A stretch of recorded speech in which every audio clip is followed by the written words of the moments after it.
Hello hello, bienvenue sur ma chaîne pour cette nouvelle vidéo qui sera le bilan couture du mois de novembre. Si vous me rejoignez aujourd'hui et que vous ne vous connaissez pas, je suis Cécile de la chaîne Le Graoli Kikou et de la marque de patron du même nom.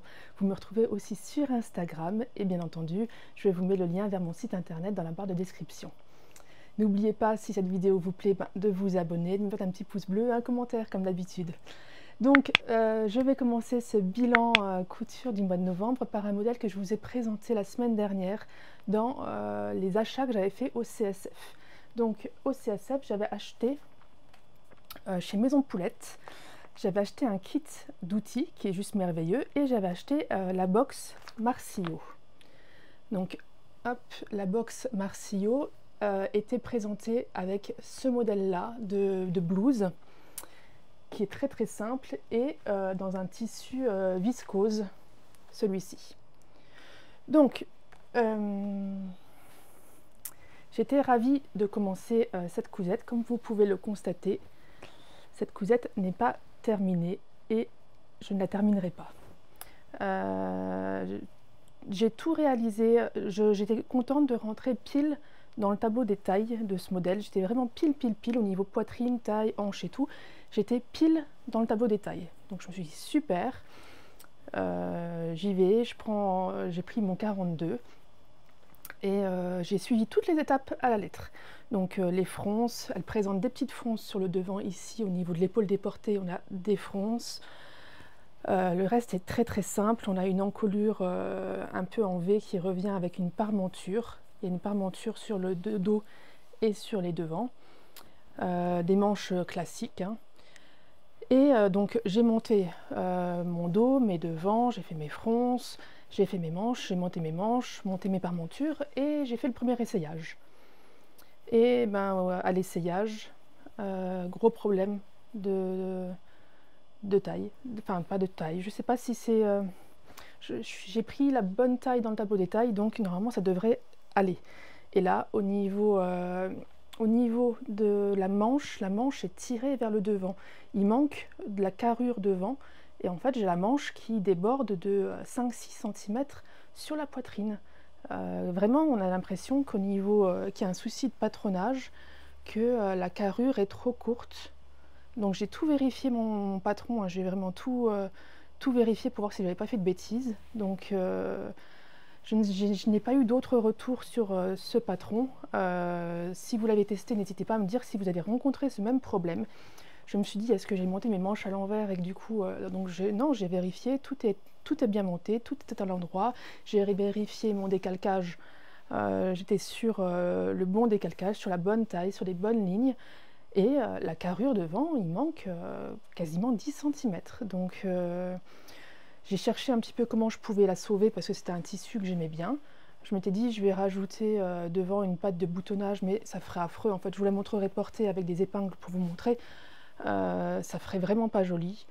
Donc je pense que je vais réutiliser le tissu pour un autre projet. Il n'y en a pas des masses, mais pour utiliser pour des fonds de poche ou des choses comme ça, c'est dommage. Mais j'aurais bien voulu avoir des retours pour voir si d'autres personnes avaient eu ce problème-là. C'est dommage, parce que pourtant le modèle est assez simple. J'y voyais pas de difficulté et je suis un petit peu déçue du coup parce que j'avais acheté la box et pour ce tissu qui me plaisait beaucoup et ce projet tombe à l'eau. Donc si vous avez vous des retours sur Marsillo, je serais intéressée d'avoir votre avis sur le patronage de ce modèle. Donc voilà.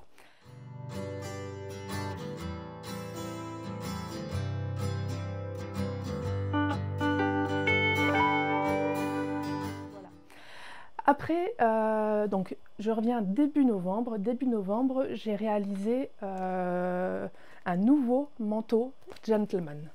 Donc Gentleman, c'est un manteau que j'avais déjà réalisé le mois dernier et que je devais réaliser une seconde fois pour mon fils, cette fois-ci en taille S. Je l'avais fait en XL le mois dernier et donc je l'ai refait de nouveau en taille S pour mon fils.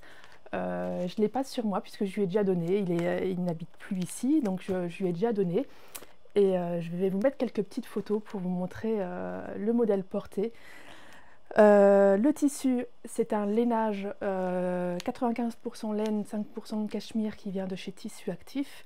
Et pour la doublure, c'est aussi une doublure que j'ai prise chez Tissu Actif. Comme pour la première fois, j'ai adoré réaliser ce patron. Le patronage est très bien fait. Seul reproche que j'avais fait le mois dernier, c'est que le tutoriel est très limite. Mais comme je l'avais déjà réalisé une fois, ça a été tout seul. Franchement, c'est un modèle que je recommande parce qu'il est très beau et très agréable à réaliser. Donc je l'ai réalisé dans sa version avec les poches paysannes comme ça. Je n'étais pas fan des poches plaquées. Donc il le voulait avec les poches paysannes en version courte et elle lui va super bien.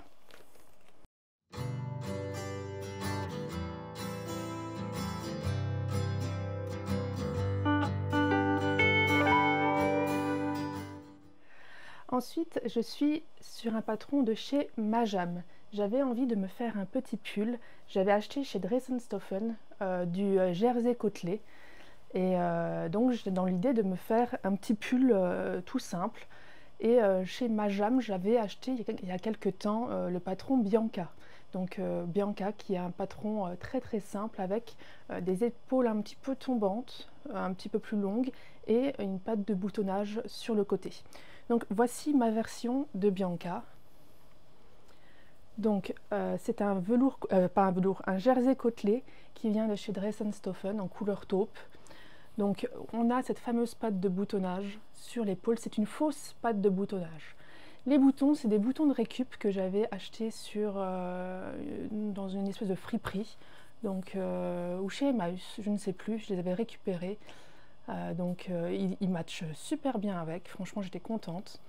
Des manches toutes simples, un bas pas trop, il n'est pas trop près du corps en fait, il est vraiment sympa, facile à faire. J'ai réalisé une bande de propreté avec du biais un petit peu, c'est le biais du coton que j'avais utilisé pour faire la blouse émeraude. J'avais réalisé la blouse dans ce tissu là et donc mes chutes je les avais utilisées pour faire du biais et donc j'ai trouvé que ça allait super bien avec ce jersey. Donc une petite bande d'encolure rapportée, vraiment sympa. Donc les épaules qui descendent un peu plus bas. Donc on a un effet un petit peu chauve-souris sur la manche. J'ai fait mes ourlets à la recouvreuse. J'ai fait tout à la surjeteuse. J'ai quand même fait un petit point au niveau de l'encolure à la machine pour être un peu plus précise. Mais sinon tout le reste super facile à faire, aucune difficulté, le patron très bien. Les explications très bien, aucun souci avec ce patron de chez Majam, donc c'est Bianca de chez Majam. Moi je l'ai réalisé en 42, j'aurais quasiment pu faire un 40, il est confortable mais il est un petit peu large, mais j'aurais pu faire un petit 40. Mais sinon, très bonne impression sur ce patron Bianca de chez Majam.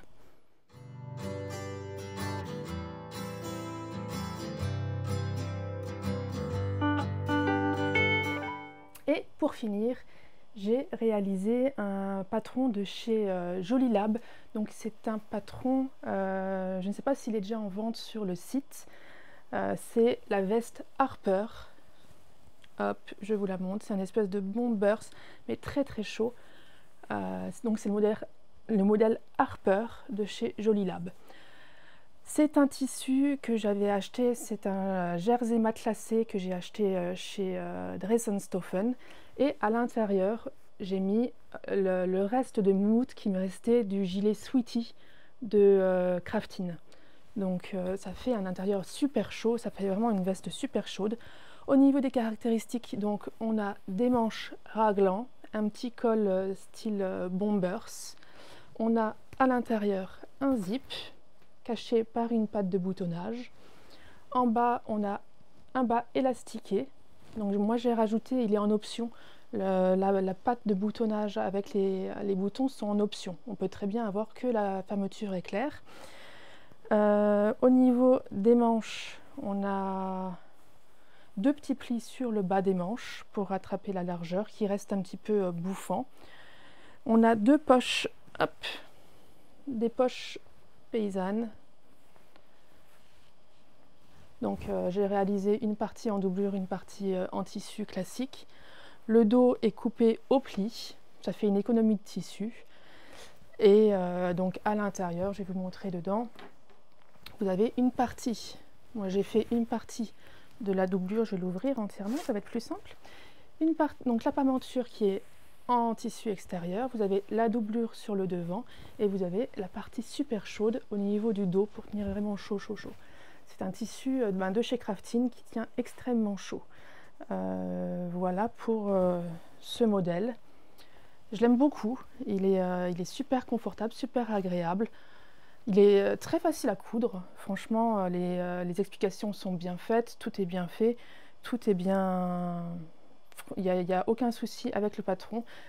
Jolilab en plus propose des calques de taille, donc c'est pratique au niveau de la précision d'impression. Donc voilà pour cette veste Harper que j'ai réalisée en 42, donc dans un jersey de chez Dressenstoffen, avec la doublure moumoute de chez Craftine. Et cette petite doublure là, je l'avais trouvée chez Nose. Chez Nose, ils avaient des coupons de tissu vraiment bien adaptés pour des doublures. Donc j'ai réalisé cette doublure avec du tissu de chez Nose. Et les pressions, j'avais acheté sur un marché, je crois, des lots de pression, donc qui font très bien l'affaire. Donc voilà pour ce super petit manteau, enfin bombers de chez Jolilab, c'est le Harper. Donc voilà mes réalisations pour le mois de novembre. Je suis plutôt contente parce que j'ai eu beaucoup de travail de nouveau au niveau patronage, donc je suis quand même contente, ça me fait du bien de pouvoir réaliser des pièces comme ça. Mon prochain projet sera la robe de Nouvel An pour ma maman. Elle m'a demandé de lui réaliser la robe Renata que j'avais déjà réalisée moi pour l'année dernière, pour mon Nouvel An de l'année dernière. J'avais réalisé la Renata en viscose noire avec un voile pailleté. Donc elle veut la même version, donc je vais réaliser ça. Je ne vais pas trop traîner au cas où il y a des retouches à faire. Je n'ai pas trop traîné à lui réaliser. Et je suis en train de réfléchir à ma tenue pour le soir de Noël. Donc j'avais bien envie de me faire... J'ai trouvé un magnifique jersey un petit peu pailleté, dans les tons noirs, un petit peu de transparence sur des rayures. Peut-être avec une petite robe chasuble par-dessus, je ne sais pas encore. Donc je cherche des petites idées pour mon soir de Noël, un truc confortable mais un petit peu festif. Donc voilà pour ce petit bilan du mois de novembre. J'espère que ces pièces vous auront un petit peu inspiré. Et je vous dis à très bientôt pour une nouvelle vidéo. Je vous embrasse. Ciao, ciao!